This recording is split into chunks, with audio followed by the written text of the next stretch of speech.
Na segunda fase da OAB em Direito Civil, a 2025.2, muita gente acertou a peça, que era um agravo de instrumento, mas correu um sério risco de não alcançar a pontuação necessária. E o motivo é muito simples: acertar o nome da peça não resolve a prova. A FGV fragmenta a nota. E o espelho comprovou isso.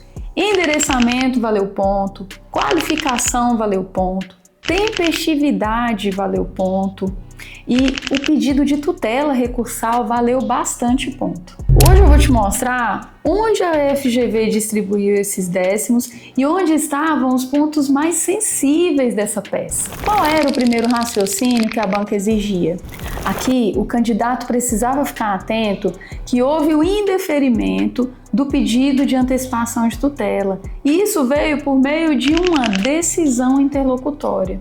E o recurso cabível contra a decisão interlocutória é o agravo de instrumento, que está lá no 1015 do CPC. Preciso lembrar a vocês que o rol do 1015 é taxativo, tá? E aí, nessa peça, a fundamentação exata seria o inciso 1º do 1015. E observe outro detalhe muito importante também. No espelho, apenas acertar a peça não esgota a nota. A banca imediatamente cobra tribunal correto, prazo, qualificação e processo de origem. Ou seja, o raciocínio começa antes de você fazer a fundamentação. Pessoal, eu quero muito que vocês entendam que quando cai recurso, longe de ser ruim, é muito bom, porque a estrutura pontua muito alto. Eu vou mostrar aqui para vocês só o início do espelho para vocês terem ideia da pontuação. O Tribunal de Justiça do Rio de Janeiro valeu 0,10. Caroline, identificar agravante, valeu mais 0,10. Identificar o agravado, mais 0,10. E você identificar o número do processo e os advogados, você ganhou mais 0,10. Quem esquece um desses itens, perde décimos, e décimos que valem muito no final da nota. É por isso que eu sempre falo que estrutura não é detalhe. Estrutura é estratégia de prova, minha gente. Vamos falar agora sobre a tempestividade. Ponto muito importante. A prova te deu a data de início da contagem do prazo. O prazo no processo civil é contado em dias úteis. Você exclui o primeiro dia e inclui o último. E no enunciado tinha a informação de que você deveria datar no último dia de prazo. Então, o examinador queria que o candidato soubesse contar esse prazo. E aí, quem não conseguiu contar ou não colocou expressamente o início do prazo e colocou também expressamente o final desse prazo, deixou de levar essa pontuação. 0,20 para quem colocou o texto da tempestividade e mais 0,10 para quem colocou o artigo legal a respeito da tempestividade. Então só aí foram 0,30.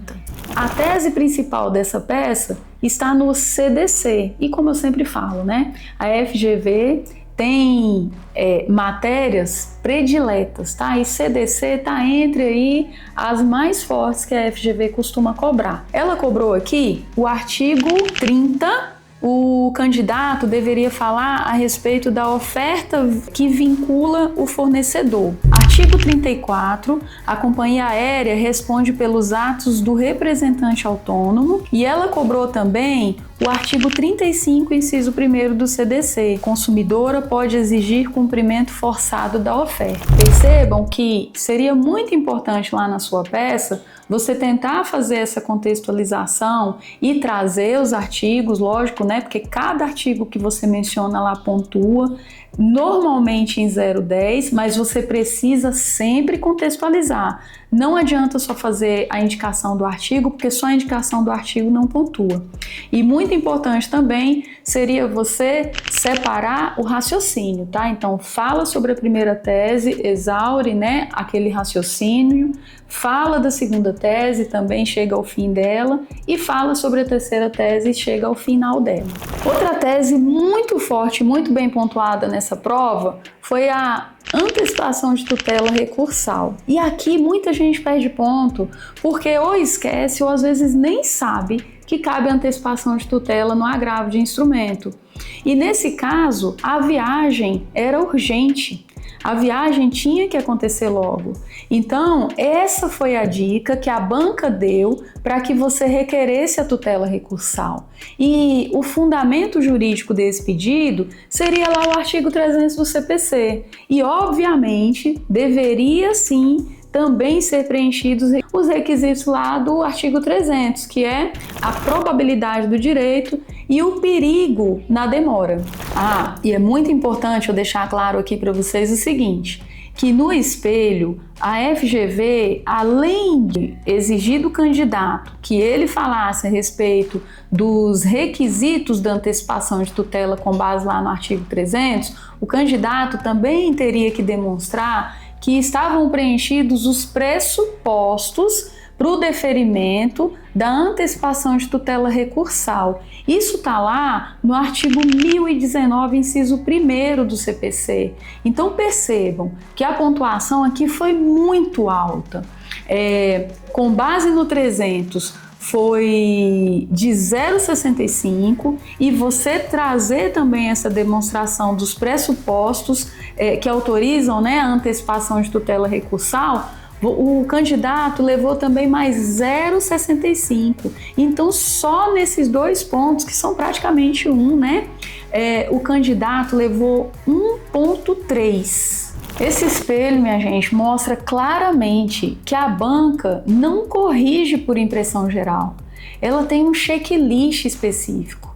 Então, cada detalhe vale ponto. E a estrutura de recurso normalmente pontua muito. Então, não dá para deixar de fazer, de construir os seus tópicos bem construído, não dá para você deixar de fazer o endereçamento correto, não dá para deixar de fazer os pressupostos de admissibilidade também do recurso. Percebam que é tese a antecipação de tutela. No entanto, o fato de você ter particionado essa antecipação de tutela e ter falado dos requisitos também lá dos pressupostos da tutela recursal, houve uma pontuação altíssima.